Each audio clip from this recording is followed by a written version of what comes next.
Okay, we are going to read Nancy Drew, Mystery Stories, Book 1, The Secret of the Old Clock, Chapter 1.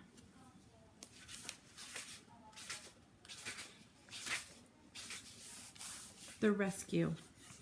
Nancy Drew, an attractive girl of 18, was driving home along a country road in her new dark blue convertible. She had just delivered some legal papers for her father. It was sweet of Dad to give me this car for my birthday, she thought, and it's fun to help him in his work. Her father, Carson Drew, a well-known lawyer in their hometown of River Heights, frequently discussed puzzling aspects of cases with his blonde, blue-eyed daughter. Smiling, Nancy said to herself, "Dad depends on my intuition." An instant later, she gasped in horror. From the lawn of a house just ahead of her, a little girl about 5 years of age had darted into the roadway. A van turning out of the driveway of the house was barely 50 feet away from her. As the driver vigorously sounded the horn in warning, the child became confused and ran directly in front of the van. Miraculously, the little girl managed to cross the road safely and pull herself up onto a low wall which formed one side of a bridge. But the next second, as the van sped away, the child lost her balance and toppled off the wall out of sight. "Oh my goodness," Nancy cried out, slamming on her brakes. She had visions of the child plunging into the water below, perhaps striking her head fatally on a rock. Nancy leaped out of her car and dashed across the road. At the foot of the embankment, she could see the curly-haired little girl lying motionless, the right side of her body in the water. "I hope," Nancy dared not complete the harrowing thought as she climbed down the steep slope. When she reached the child, she saw to her great relief that the little girl was breathing normally, and no water had entered her nose or mouth. A quick examination showed that she had suffered no broken bones. Gently, Nancy lifted the little girl and, holding her firmly in both arms, struggled to the top of the embankment. Then she hurried across the street and up the driveway to the child's house. At this moment, the front door flew open and an elderly woman rushed out crying, "Judy! Judy!" "I'm sure she'll be all right," said Nancy quickly. The woman, seeing Nancy's car, asked excitedly, "Did you run into her?" No. Judy fell off the bridge," Nancy quickly explained what had taken place. By this time, another woman, slightly younger, had hurried from the house. "Our baby! What has happened to her?" As the woman reached out to take Judy, Nancy said soothingly, "Judy's going to be all right. I'll carry her into the house and lay her on the couch." One of the women opened the screen door and the other directed, "This way." Nancy carried her little burden through a hallway and into a small old-fashioned living room. As soon as she laid the child on the couch, Judy began to murmur and turn her head from side to side. "I believe she'll come to in a few minutes," said Nancy. The two women watched Judy intently as they introduced themselves as Edna and Mary Turner, great aunts of the little girl. "Judy lives with us," explained Edna, the older sister. "We're bringing her up." Nancy was somewhat surprised to hear that these elderly women were rearing such a small child. She gave her name and address just as Judy opened her eyes and looked around. Seeing Nancy, she asked, "Who are you?" "My name is Nancy. I'm glad to know you, Judy." "Did you see me fall?" Nancy nodded as the child's Aunt Mary said, "She rescued you from the river after you fell in." Judy began to cry. "I'll never run into the road again. Really, I won't," she told her aunts. Nancy said she was sure that Judy never would. She patted the child, who smiled up at her. Although Nancy felt that Judy would be all right, she decided to stay a few minutes longer to see if she could be of help. The child's wet clothes were removed and a robe put on her. Mary Turner started for the front door. "I'd better get some medication and wet compresses for Judy. She's getting a good-sized lump on her head. Nancy, will you come with me?" She led the way to the kitchen and headed for a first aid cabinet which hung on the wall. "I want to apologize to you, Nancy, for thinking you hit Judy," the woman said. "I guess Edna and I lost our heads. You see, Judy is very precious to us. We brought up her mother, who had been an only child and was orphaned when she was a little girl. The same thing happened to Judy. Her parents were killed in a boat explosion 3 years ago. The poor little girl has no close relatives except Edna and me." Judy looks very healthy and happy, Nancy said quickly. I'm sure she must love it here. Mary smiled. We do the best we can on our small income. Sometimes it just doesn't suffice, though. We sold some old furniture to the 2 men in that van you saw. I don't know who they were, but I guess the price was all right.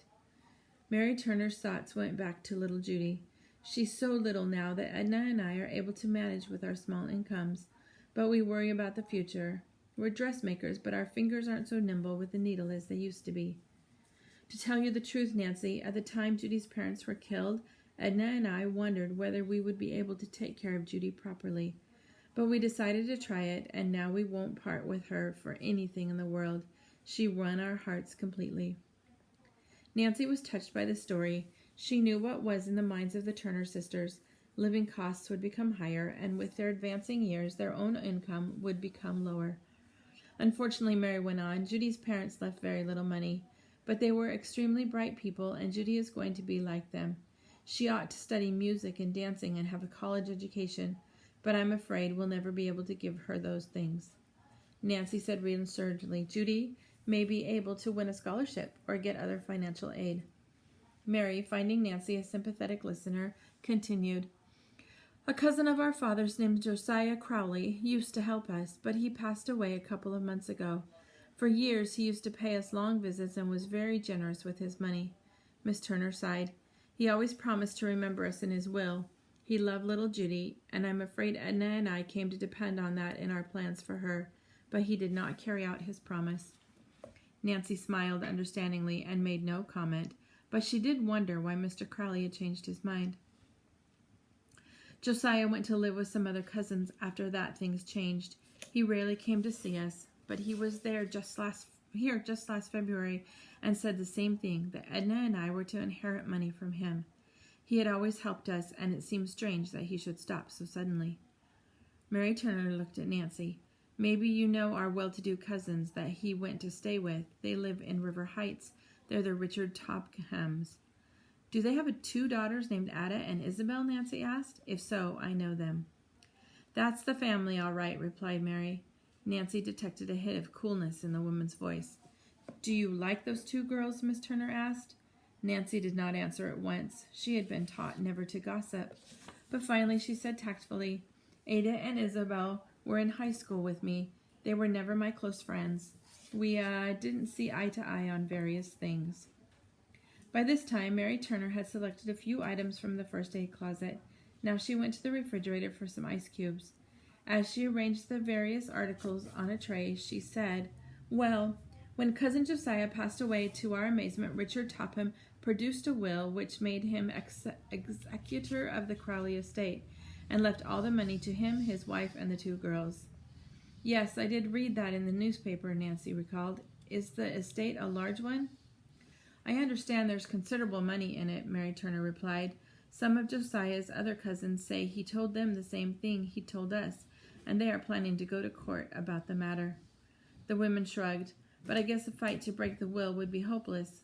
Nevertheless, Edna and I cannot help feeling there must be a later will, although as yet no one has presented it. Nancy followed Miss Turner into the living room. The cold compress helped to reduce the swelling where Judy had hit her head on a rock. Convinced now that the little girl was all right, Nancy said she must leave. Come to see me again soon, Judy spoke up. I like you, Nancy. You're my saving girl.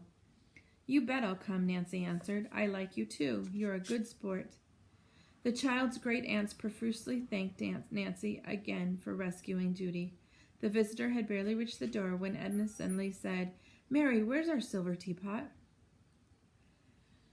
Why, right there on the tea table. Oh, it's gone. Edna ran into the dining room. The silver candlesticks, they're gone too. Nancy had paused in the doorway, startled. Do you mean the pieces have been stolen? She asked. They must have been, replied Miss Mary Turner, who was white with apprehension, by those men who bought some furniture from us. Instantly, Nancy thought of the men in the van. Who were the men? She asked. Oh, Mary, how could we have been so careless? Edna wailed. I don't know who those men were.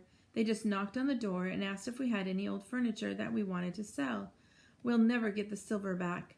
Maybe you will, said Nancy. I'll call the police. Oh dear, Mary said woefully. Our phone is out of order. Then I'll try to catch up to the van, Nancy declared. What did the men look like? They were short and heavy-set. One had dark hair, the other light. They had kind of large noses. That's about all I noticed. Me too, said Edna. With a hasty goodbye, Nancy dashed from the house and ran to her car.